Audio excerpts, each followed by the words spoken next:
여러분 오늘은 함께 보실 말씀이요. 잠언을 보실게요. 잠언입니다. 여러분 잠언을 보겠습니다.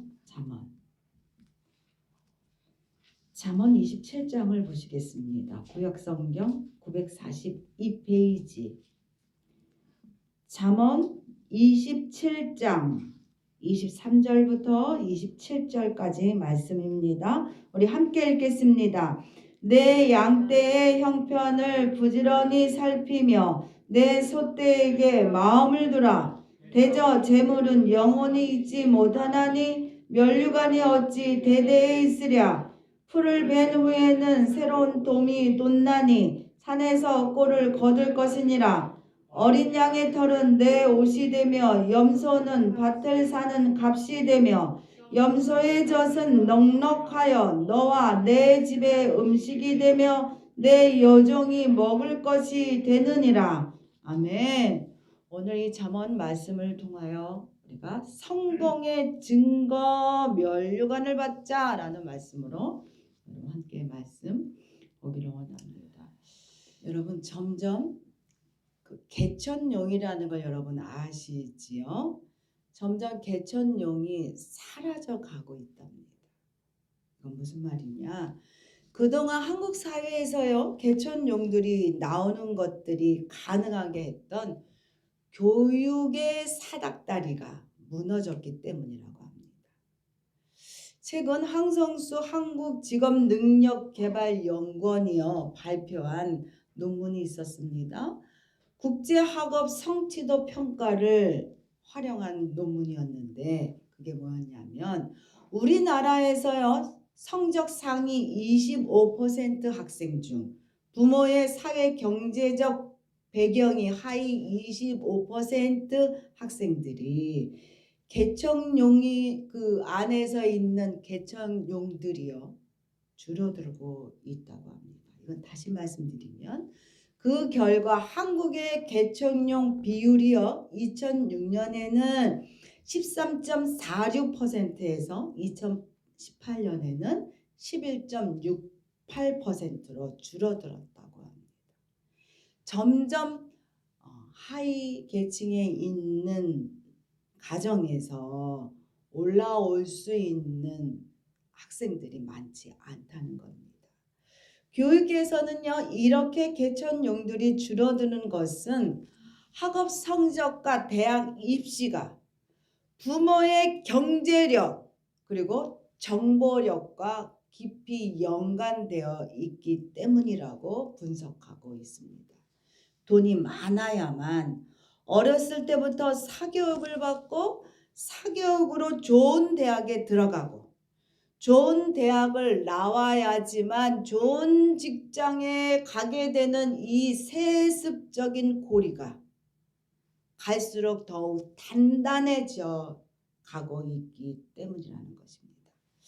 코로나 사태 이후 이런 현상은요 더욱 심해졌고요. 학교를 제대로 가지 못하는 동안에 형편이 어려운 자녀들은요 그대로 방치할 수밖에 없게 되었다. 그러므로 인해서 학력 격차가 빈부의 차이로 인하여 더 커져가고 있답니다. 그래서 많은 국민들이요 이제는 더 이상 계층 이동이 불가능해졌다 이렇게 생각하는 자들이 많이 늘어났다 합니다. 통계청 결과를 한번 보겠습니다. 한번 표를 한번 보겠습니다. 통계청 사회조사를 보면은요 자식 세대에서 열심히 노력한다면 개인의 사회 경제적 위치가 높아질 가능성이 높다고 얘기하는 사람들이요. 여러분 높아졌을까요? 낮아졌을까요? 통계적 결과를 보면 2009년도에는 48.3%였는데 2019년에 가서는 그것이 확 줄어서 28.9%로 줄어들었답니다.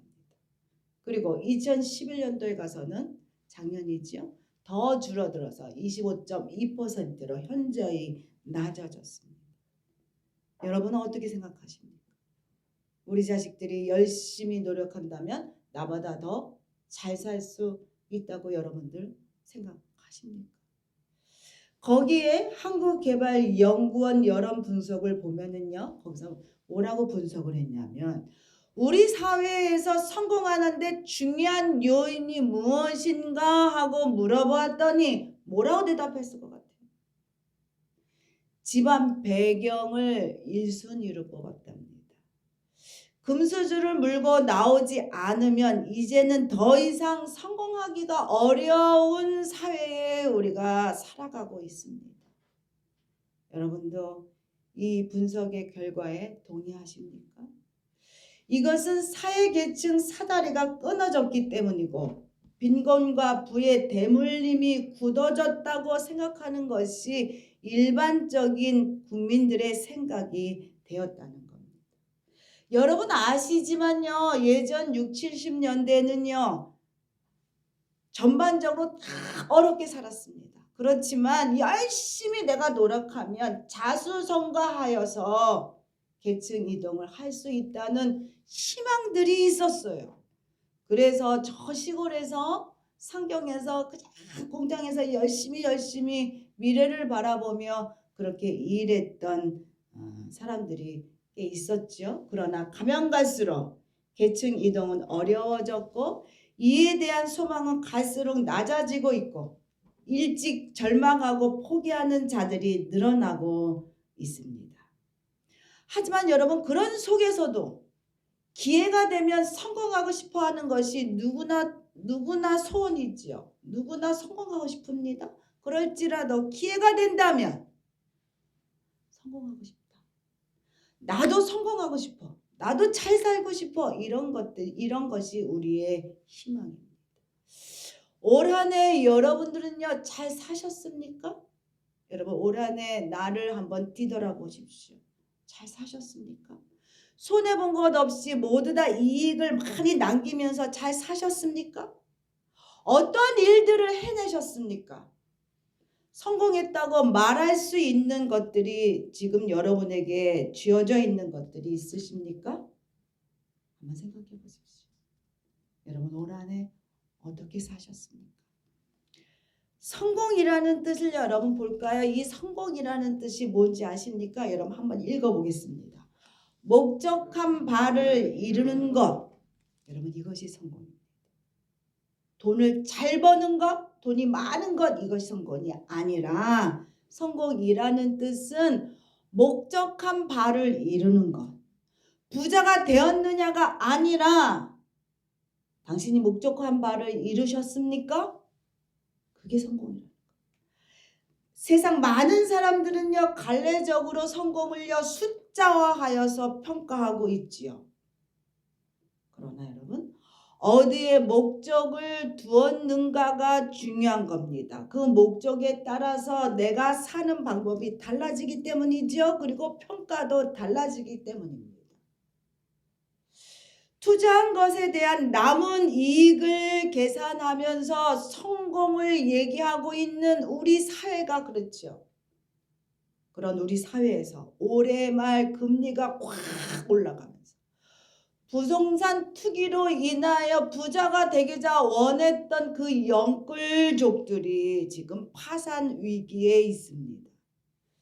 부자가 되기 위해 분에 넘치는 아파트 구입은요.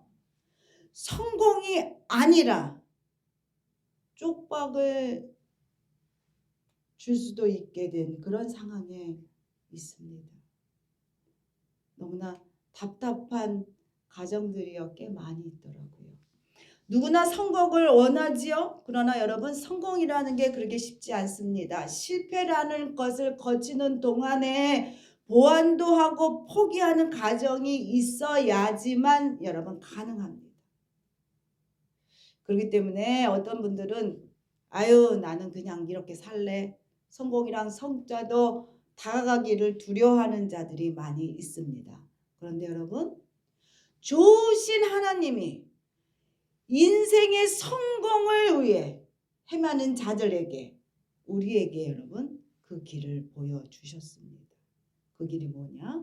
그 길로 오는 자들에게는요 여러분 성공의 면류관을 주시겠다고 하나님이요 그 길을 우리에게 주셨다는 겁니다. 여러분 그 길이 뭔지 여러분 아시지요? 첫 번째 그 길은요 예수님입니다. 요한복음 14장 6절 보겠습니다. 예수께서 이르시되 내가 곧 길이요 진리요 생명이니. 예수님은요 성공하신 분이에요. 예수님은요 이 땅에 와서 목적한 바를 이루셨어요. 여러분 요한복음 19장 30절 읽겠습니다. 예수께서 신포도주를 받으신 후에 이르시되 다 이루었다 하시고 머리를 숙이니 영혼이 떠나 가시니라.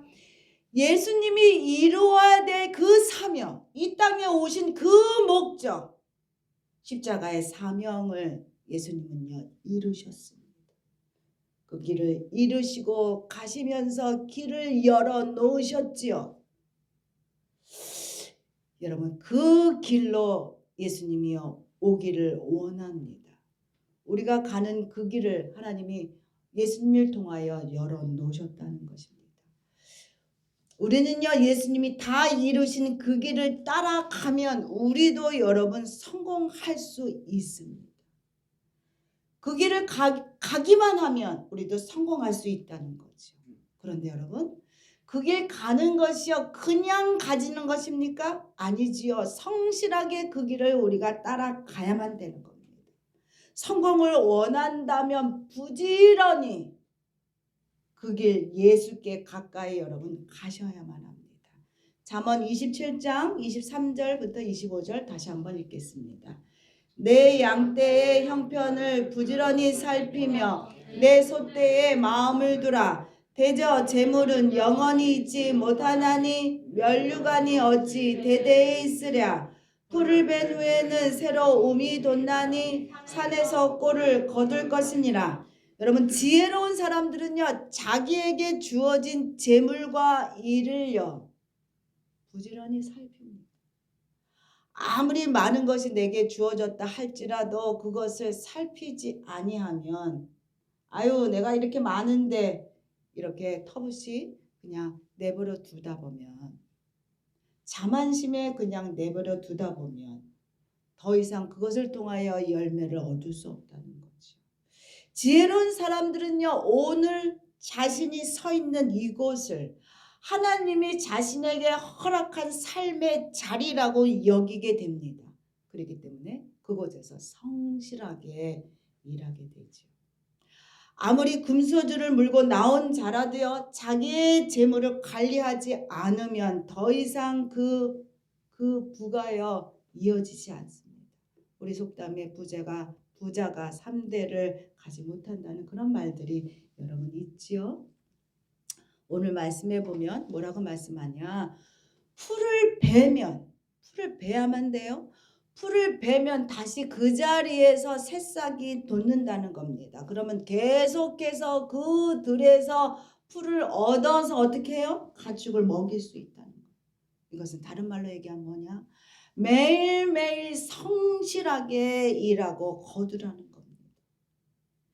인간이 노력한다고 다 되는 것은 아니지요. 그렇지만 성실하게 부지런히 일하는 자들에게 하나님은요 정직하게 보상해 주기를 원하십니다. 갈라디아서 6장 7절 보시겠습니다. 스스로 속이지 말라. 하나님은 업신여김을 받지 아니하나니 사람이 무엇으로 심든지 그대로 거두리라. 고린도후서 9장 6절 읽겠습니다. 이것이 곧 적게 심는 자는 적게 거두고 많이 심는 자는 많이 거둔다 하는 말이니라. 여러분 아시다시피 예수님은요 참 부지런한 목자이셨어요. 예수님은요 새벽부터 일하셨어요. 미명에 일어나셔서 기도하셨고 그리고 그 다음에 어떻게 하셨습니까? 들과 바다로 거침없이 전진하시면서 일하셨습니다. 말씀을 전하셨어요. 양이 오는 것을요 예수님이 기다리고만 있지 않으셨습니다. 예수님은요 진취적으로 그들을 찾아가셔서 그들의 필요를 채워주는 일들을 예수님이 하셨다는 겁니다. 삶의 목적을 아셨기 때문에 내가 어떤 것을 이루어야 한다는 그 사실을 아셨기 때문에 그것을 이루기 위하여 부지런히 일하셨습니다. 여러분, 그렇기 때문에 우리도 또한 마찬가지. 여러분, 삶의 목적을 어디에 두셔야 합니까? 삶의 목적을 돈 많이 버는 데 둬야 합니까? 삶의 목적을 그 돈 버는 부자 되기 위한 성공에 두시겠습니까? 삶의 목적을 여러분 주께 두십시오. 그리고 그것을 이루기 위하여 부지런히 일하실 때 예수님을 성실하게 찾으시는 여러분 되셨으면 좋겠습니다. 예수님을 성실하게 따라가는 자는 여러분 성공하는 자입니다. 여러분, 두 번째입니다. 두 번째는요, 나눌 수 있는 자가 성공하는 자입니다. 나눌 수 있는 자. 나눈다는 것은요, 있어서 나누는 게 아니에요. 많다고 나누는 게 아닙니다. 많다고 주어지는 게 아닙니다. 있어서 나누는 게 아니라 나누고 싶은 그 마음이 있어야만 나누게 되는 겁니다. 부담감이 있으셔야 돼. 내가 나눠야 된다는 그 부담감. 어려운 세상을 살면서 주위 사람들을 살피며 산다는 거, 이거 참으로 어려운 문제입니다.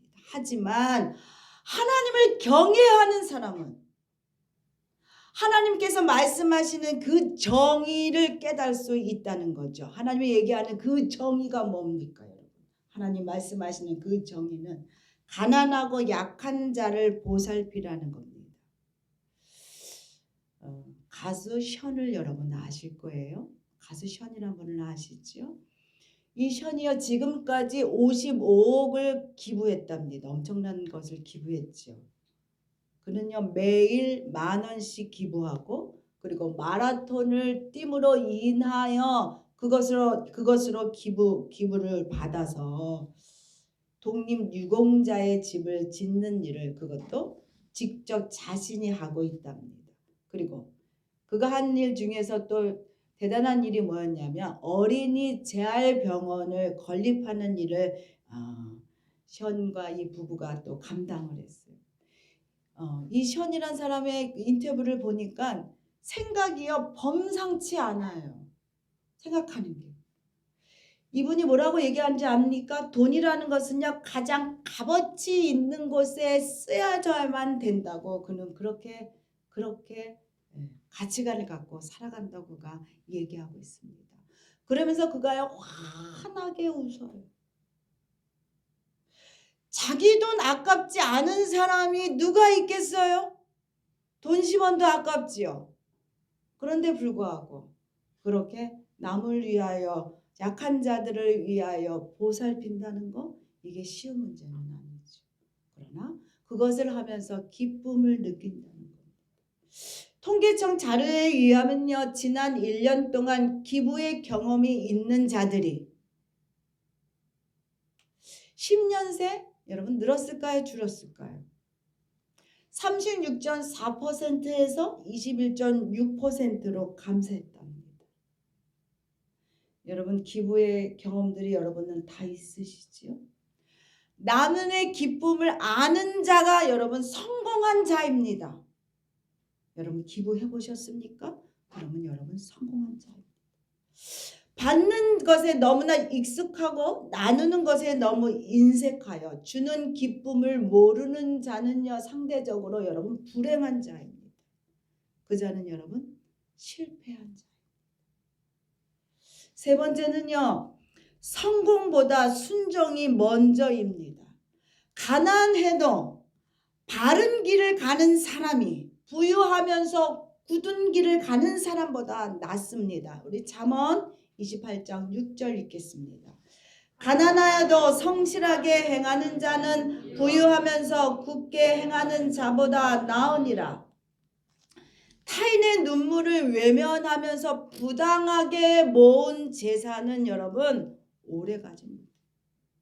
하나님을 경외하는 것보다 재물을 우선시하는 자들이 쌓아놓은 그 재물에 대하여 하나님이여 그대로 두지 아니하시지요? 하나님의 방법으로 그 재물을 옮기십니다.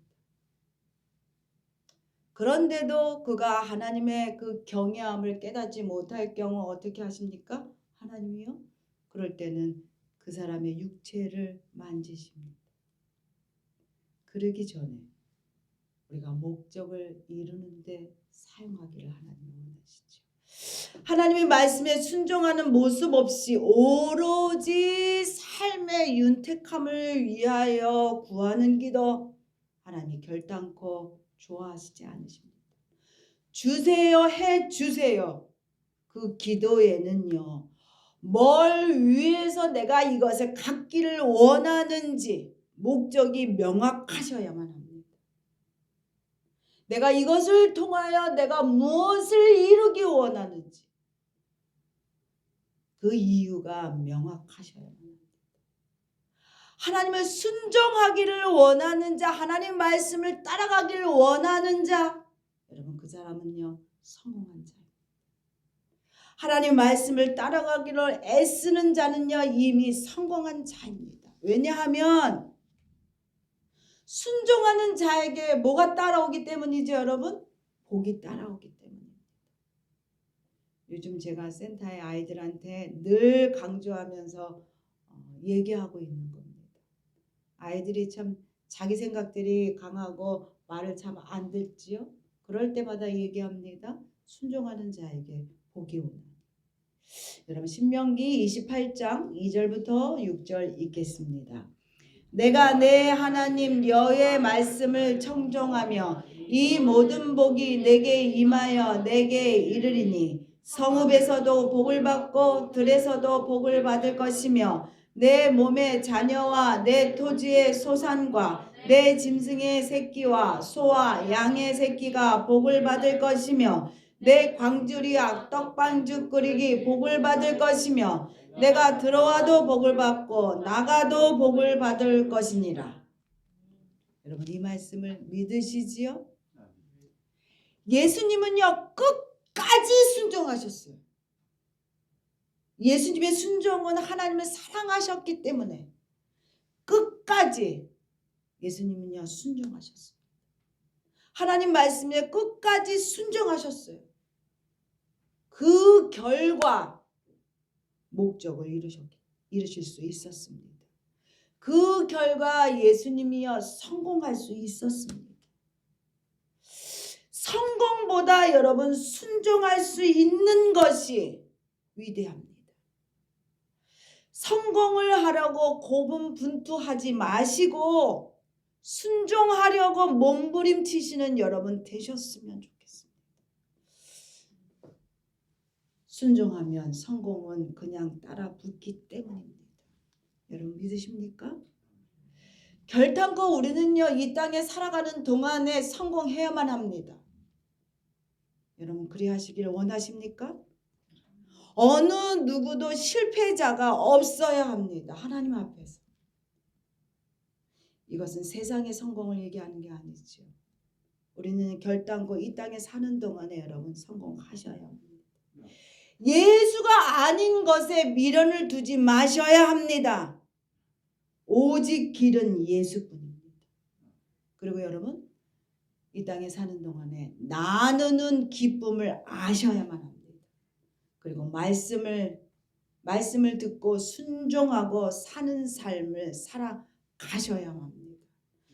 그럴 때 우리는 성공의 삶을 살아가고 있는 자들이 될 것입니다. 여러분 그리 하시기를 부탁드립니다. 주 앞에 서는 그날에 얘야 너 성공했구나. 너 예수 붙잡고 왔구나. 너 나눴구나. 아우 너 그렇게 보살폈니? 너 이웃을 그렇게 사랑해줬니? 아 그래 잘했다. 그래 너 고집을 꺾고 순종하는 삶을 살려고 애썼구나. 그리 하나님이여 우리를 칭찬해 주시고 우리 앞에 구원의 면류관을 씌워 주실 것입니다. 성공한 자만 받을 수 있는 구원의 그 면류관 여러분 하늘나라 가서 모두 다 받는 여러분 되시기를 부탁드립니다. 아멘.